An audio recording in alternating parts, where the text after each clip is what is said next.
Senator, let me get a reaction from you to the news that Caitlin just mentioned, that Vice President Harris is actually going to be presiding over the Senate in her position as president of the Senate for this vote. That's not a normal situation. It is obviously seems to be symbolic. What do you take from it? It is symbolic, but it is a powerful symbol of the White House's engagement and of the importance of this vote. It's only an opening round, as you well know. It's a vote to move forward and debate, that is, just talk about the bill. The Republicans are going to be unanimous in shutting down the debate, but it is profoundly important to access to the ballot, overcoming the restrictions that state legislatures are imposing, and ending the corruption of our present campaign finance system. And that's why her presence is going to be really important. Well, Senator, if you know that it's going to fail, why put it up for a vote? Why not work to find 10 Republicans who will vote for something and get something passed, as opposed to putting up a bill that you know is doomed? That's exactly what we are going to do, but we're giving them the first choice about whether to support this bill, which is our best option. Senator Manchin has proposed another version, which I would support. It has the essentials here, and we'll move forward with that one, and then the conversation will continue. But make no mistake, Jay, we are by no means done at the end of today. It is just the beginning.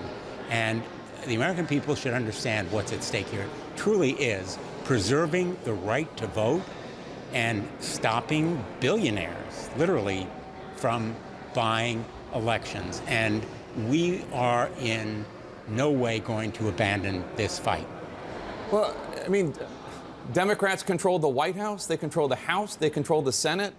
I mean, what are you talking about, preventing billionaires from controlling politics? I mean, you guys control everything right now.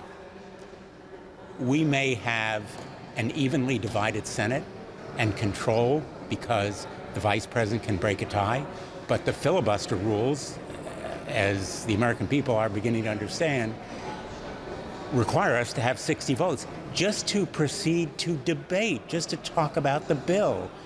And that's why a lot of us, including many of our leaders, believe that we should tremendously modify the filibuster. I'm in favor of abolishing it.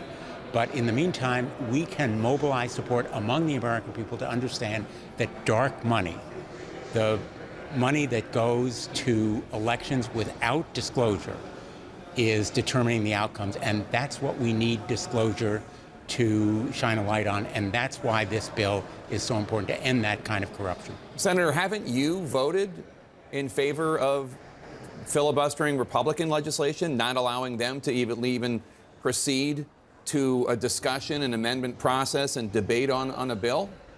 We have used the 60-vote threshold a number of times. For example, but you're talking about it being corrupt, but you've used it too. The dark money is corrupt. The current finance system and its corruption is what we want to end. The filibuster is a rule that stymies majority vote. And I actually voted, I think it was my third or fourth vote in the Senate 10 years ago, when I first came here, to abolish the filibuster. I was one of only 12. And in the 10 years since, I've seen my colleagues, one by one, decide that Republicans overuse, abuse, and misuse of the filibuster rule, that 60-vote threshold, has led them to conclude enough is enough. And that's why there are just a handful of Democrats left who are in favor of preserving this arcane and abhorrent rule that the founders would have absolutely rejected. So there are a number of Democrats who are not with you on getting rid of the filibuster. It's not just Senators Joe Manchin and Kyrsten Sinema, but they are probably the most prominent. Senator Sinema wrote in a new op-ed, quote, "The filibuster compels moderation and helps protect the country from wild swings between opposing policy poles. To those who want to eliminate the legislative filibuster to pass the For the People Act, I would ask, would it be good for our country if we did, only to see that legislation rescinded a few years from now and replaced," unquote?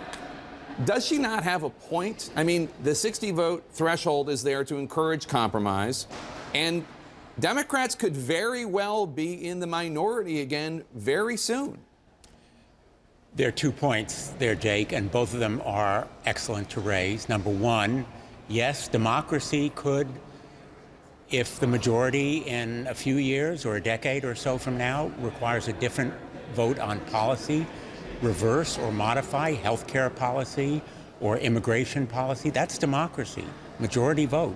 And yes, the filibuster is sometimes understood to promote compromise, but actually it inhibits compromise, because in order to reach a solution, let's say on voting rights, you need 10 Republicans, not just 1 or 2, but 10 of them, which is a high threshold. So actually, it works against compromise. And my hope is that Senator Sinema and Senator Manchin, like many of my colleagues, I've seen them one by one over these 10 years, come around. In my point of view, we need to abolish or radically reform the filibuster because it inhibits democracy, that they will reach that same conclusion and move forward on voting rights. And remember, we're talking here about a core right. It's not just a matter of policy. It's not just another bill. It goes to the core of people's access to democracy, polling places and polling hours limited, the rights of access to absentee ballots and mail-in ballots restricted, gerrymandering promoted, dark money enabled. We're talking about essential democratic rights here, and I'm really hopeful that my 2 colleagues and others who may still have reservations about radically reforming or abolishing the filibuster will come around to the point of view this time is really different.